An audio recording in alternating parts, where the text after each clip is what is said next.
Manish sir, बहुत बहुत शुक्रिया आज जी बिजनेस को अपना समय देने के लिए और स्वागत है सर आपका। रिकॉर्ड हाई पर हम बैठे हुए हैं बट वो रिकॉर्ड हाई वाली फीलिंग नहीं आ रही क्योंकि लास्ट वीक भी हमने देखा रोज काफी वॉलेटाइल हो रहे थे बाजार, शार्प डिप्स आ रहे थे, उसके बाद शार्प रिकवरीज भी आ रही थी। वैसे तो एक्शन भरपूर रहा है सर, बट बताएं इस समय मार्केट को लेकर क्या नजरिया बनता है, रिकॉर्ड हाई पर क्या करना चाहिए? ये क्वार्टर थ्री के अर्निंग्स नंबर्स वगैरह बिल्कुल ही ठीक ठाक आए हैं। 21% आपकी निफ्टी की अर्निंग्स ग्रोथ होनी चाहिए 2024 फाइनेंशियल ईयर में।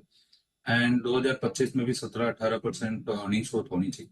मार्केट बहुत महंगा तो नहीं है, परंतु अब हम इलेक्शंस में जा रहे हैं, सेंट्रल इलेक्शंस, और 2-3 महीना कोड ऑफ कंडक्ट वगैरह एप्लीकेबल होगा। एंड बैंकिंग सेक्टर चल नहीं रहा है। तो मुझे ये लगता है कि ये भी इलेक्शन तक मार्केट्स मोर और लेस साइडवेज रहेंगे। एंड उसके बाद एक तेजी का रुख बनना चाहिए जो कैलेंडर ईयर एंड तक हमें 24,500 के निफ्टी के लेवल्स तक ले जा सकता है। तो मीडियम टर्म आउटलुक पॉजिटिव है, शॉर्ट टर्म साइडवेज है, बट फंडामेंटल्स मोर और लेस इंटैक्ट है। 24,500 का target sir year and Nifty पे? हाँ, मतलब 15% अर्निंग्स ग्रोथ के हिसाब से 2023 के लेवल्स पर, अगर 2024 के लेवल्स पर, तो 24,500 का निफ्टी का level calendar which mean December 24 and तक हो जाना चाहिए। बढ़िया है सर। इनफैक्ट इस साल की शुरुआत में हमारी भी थीम थी जी बिजनेस में 2024 में 24,000। हम भी यही बात कर रहे थे कि ये साल भी जो बाजार का मोमेंटम है, मूड माहौल है, अच्छा रहना चाहिए। आप 15% अर्निंग्स ग्रोथ की बात कर रहे हैं सर, कहां से आएगी या लार्जली ये लीडरशिप कहां से आने वाली है अर्निंग्स को लेकर, बाजार के मूड माहौल को लेकर आपको कहां पर लगता है? देखिए, फाइनेंशियल ईयर 24 में तो अर्निंग्स बेसिकली ऑटोज, बैंक्स और मेटल्स, ऑयल एंड गैस, ये चार सेक्टर से ही अर्निंग्स ग्रोथ आनी चाहिए। और 2025 में अगर 17-18% अर्निंग्स ग्रोथ आएगी तो उसमें एक तिहाई अर्निंग्स ग्रोथ जो है वो बैंकिंग सेक्टर से आनी। और यही सबसे बड़ा कन्फ्यूजन है कि अर्निंग्स ग्रोथ तो, मतलब 1/3 अगर अर्निंग्स ग्रोथ बैंक से आ रही है और बैंकिंग स्टॉक्स नहीं मूव हो रहे हैं, तो ये बहुत स्ट्रॉन्ग डी रेटिंग का सिलसिला है जो समझ में नहीं आ रहा है। बहुत कुछ डिपेंड करता है कि बैंकिंग सेक्टर किस तरह से मूव हो। तो अगर अर्निंग्स ग्रोथ आती है तो बैंकिंग सेक्टर भी चलने चाहिए, ऐसा एक assumption है। बट बाय एंड लार्ज आपकी अर्निंग्स ग्रोथ बैंक से आएंगी, आपकी pharma on a low base आएंगी, IT on a low base आएंगी, consumer discretionary on a low base आएंगी, metals and oil and gas, ये 5 सेक्टर्स में bulk of the earnings growth आनी चाहिए।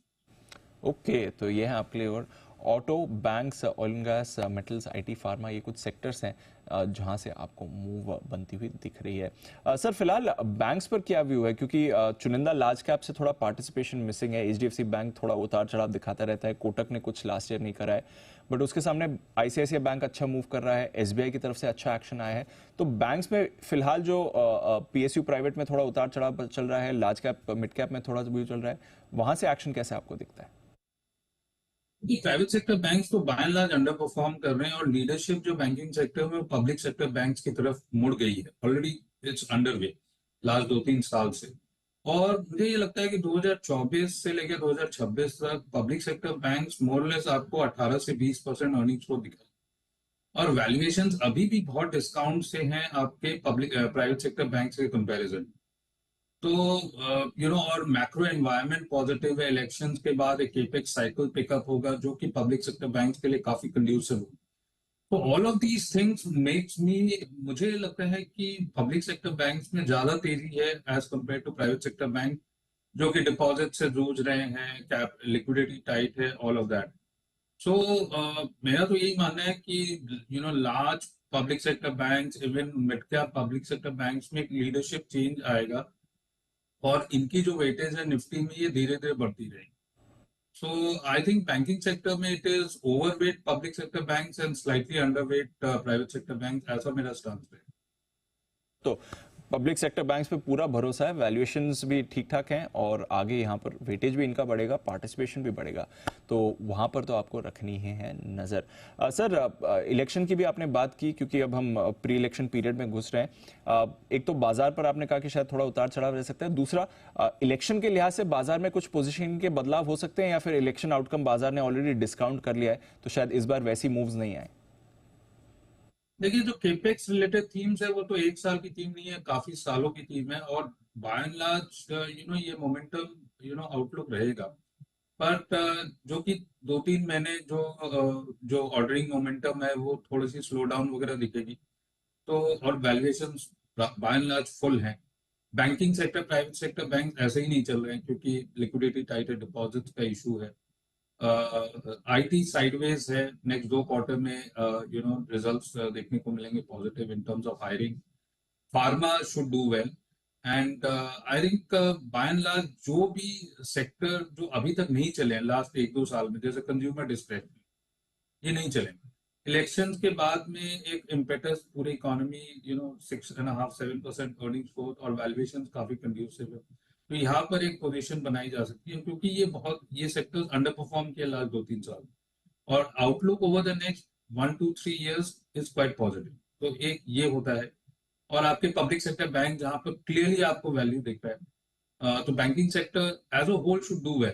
बट स्टांस रहेगा कि पब्लिक सेक्टर बैंक्स में in the any volatility run up to the elections, यहाँ पर एक पोजीशन बनाई जा सकती है।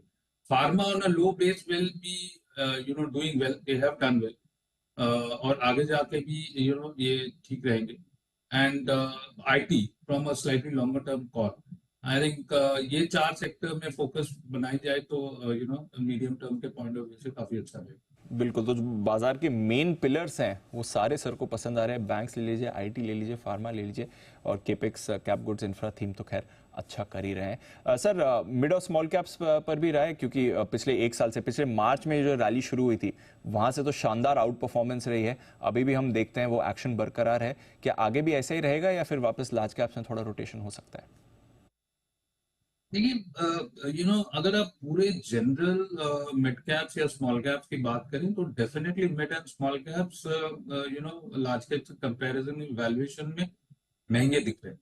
आपके 22-23 टाइम आपका अगर निफ्टी का पी मल्टीपल है तो मिड कैप के होंगे आपके 26-27, और स्मॉल कैप इंडेक्स के पी मल्टीपल्स होंगे 29 की।